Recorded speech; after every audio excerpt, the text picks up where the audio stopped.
बिस्मिल्लाहिर्रहमानिर्रहीम। अस्सलामुअलैकुम। खुश रहें, आबाद रहें, जहाँ भी रहें हैप्पी रहें और हेल्दी रहें। तो मैं हूँ फ़ाइज़ा और वेलकम करती हूँ आपको चटपटे पकवान में।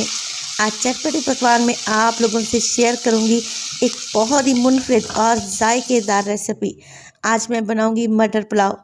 मटर पुलाव की बहुत सारी रेसिपीज़ मैं ऑलरेडी दे चुकी हूँ, मगर ये उन सब से मुख्तलिफ और जायकेदार है। तो आप लोगों ने ये रेसिपी ज़रूर ट्राई करनी है। एक दफ़ा खाकर आपको मज़ा आ जाएगा इंशाल्लाह ताला। रेसिपी अच्छी लगे लाइक कर दें और चटपटे पकवान को सब्सक्राइब भी कर लें।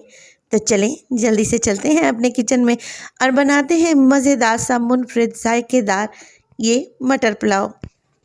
तो बेहतरीन सा ये मटर पुलाव बनाने के लिए सबसे पहले तो एक मसाला तैयार करूँगी।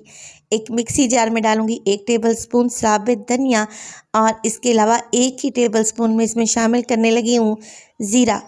1 टेबलस्पून डालूँगी मैं इसमें सौंफ। इसके अलावा हाफ़ टेबलस्पून में शामिल करने लगी हूँ कलौंजी। तो ये तीनों चीज़ें डालें और अब आप लोगों ने इन्हें दरदरा सा पीस लेना है। पाउडर नहीं बनाना हमने इन चीज़ों का, मोटा मोटा सा दरदरा सा ही रखेंगे।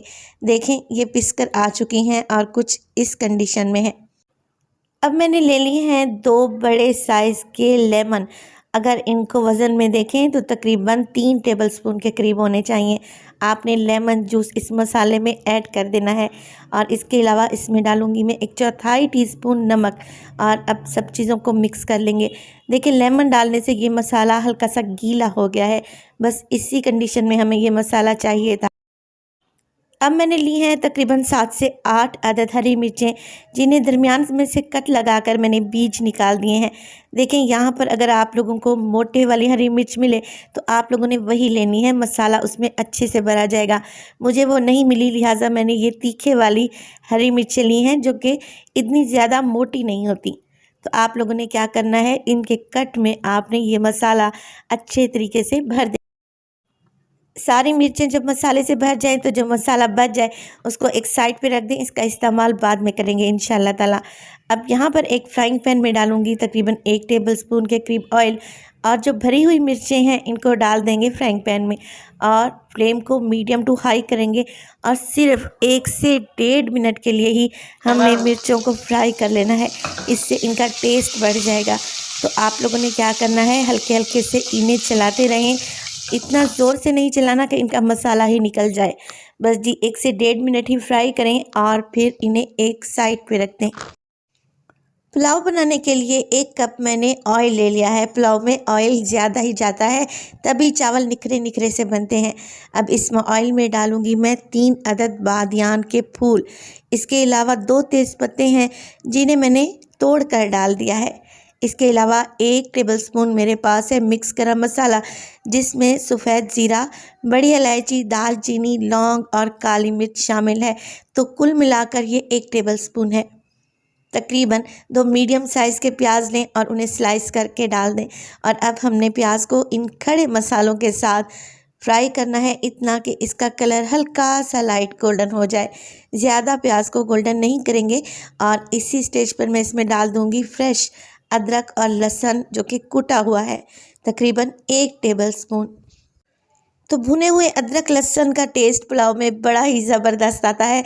तो आप लोगों ने 1 से 1.5 मिनट लगाकर लहसुन अदरक को फ्राई करना है ताकि इसका कलर भी लाइट गोल्डन हो जाए।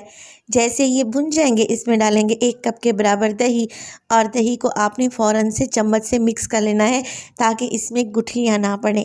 अब जो मसाला बच गया था ना, जो हमने मिर्चों में डाला था, वो मसाला जो कि मैं आपको कह रही थी इसका इस्तेमाल बाद में करेंगे, वो सारा शामिल कर दें और साथ ही डालें 1 टेबलस्पून नमक और हाफ़ टेबलस्पून आप इसमें शामिल करें कुटी हुई लाल मिर्च। आपने इसमें पिसी हुई लाल मिर्च का इस्तेमाल नहीं करना।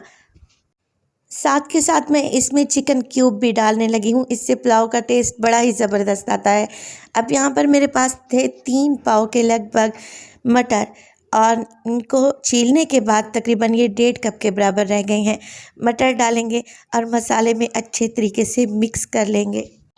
तो मटर को भी भून लें 3 से 4 मिनट के लिए, ताकि दही का पानी ड्राई हो जाए और ऑयल ऊपर आ जाए। माशाल्लाह से देखें यहाँ पर मटर अच्छे से भून चुके हैं। तो अब इसमें डालें चावल के लिए पानी। मैं तकरीबन 3 गिलास इस्तेमाल कर रही हूँ, क्योंकि चावल मैं डालूँगी 750 ग्राम, जो कि हैं तकरीबन 3 पाव के करीब। और पानी में 3 गिलास डाल रही हूँ, क्योंकि चावल है मेरे पास 2.5 गिलास। तो आप लोगों ने अपने चावलों के हिसाब से पानी डालना है। अब यहाँ पर कवर लगा देंगे और यखनी में अच्छा सा बॉयल आने दें। जैसे ही देखें इस तरीके से बॉयल आ जाए, आप डालें इसमें भीगे हुए चावल। चावल मैं इस्तेमाल कर रही हूँ कच्ची बासमती डबल स्टीम राइस। चावल को 2 से 3 पानी में अच्छे से धोने के बाद मैंने 20 से 25 मिनट के लिए भिगो कर रख दिया था। अब चावल डालें और हाई फ्लेम पे इन्हें पकने दें। जैसे ही पानी ड्राई होने लगेगा और बड़े बड़े से बबल्स बनने लगेंगे, तो आप लोगों ने क्या करना है, 2 अदद टमाटर को स्लाइस में काट लेना है और फिर हमने इस तरीके से चावल के ऊपर इन्हें लगा देना है। देखें है ना यूनिक, डिफरेंट और बहुत ही मज़े की रेसिपी। और यकीन करें इस टाइम पे जो खुशबू आ रही है ना, वो मैं आपको बता नहीं सकती। और इसके साथ ही जो हमने मिर्चें फ्राई करके रखी हुई थी, उनको भी आप लोगों ने चावल के ऊपर ही लगा देना है। ये पुलाव इतना जायकेदार मुनफरिद बनेगा कि यकीन करें जब आप इसे बनाकर खाएंगे ना, तो आप ख़ुद भी हैरान रह जाएंगे। हल्का सा हरा धनिया डालें और चावल को दम पे लगा दें 15 मिनट के लिए, बिल्कुल लो फ्लेम पे। तो 15 मिनट के बाद आप लोगों ने फ्लेम को तो ऑफ़ कर देना है, मगर चावल का दम नहीं खोलना। चावल को 10 मिनट के लिए ऐसे ही पड़ा रहने दें। इससे चावल बहुत ही खिले खिले बनेंगे। देखिए कितने ज़बरदस्त सा हमारा पुलाव तैयार हुआ है। और इस टाइम पे जो खुशबुएं आ रही हैं ना, मैं आपको बता ही नहीं सकती। बहुत ही ज़बरदस्त और मज़ेदार से ये पुलाव तैयार होता है। तो रेसिपी को आप लोगों ने एक दफ़ा मेरे कहने पर ज़रूर ट्राई करना है। इंशाल्लाह ये रेसिपी खाकर आप इतना एंजॉय करेंगे कि बार बार इसे बनाना चाहेंगे। चावल बेहद खिला खिला, नरम और मज़ेदार बना है। रेसिपी को ट्राई करें। रेसिपी अच्छी लगे लाइक कर दें और चटपटे पकवान को सब्सक्राइब भी कर लें। अपना बहुत सारा ख्याल रखिएगा।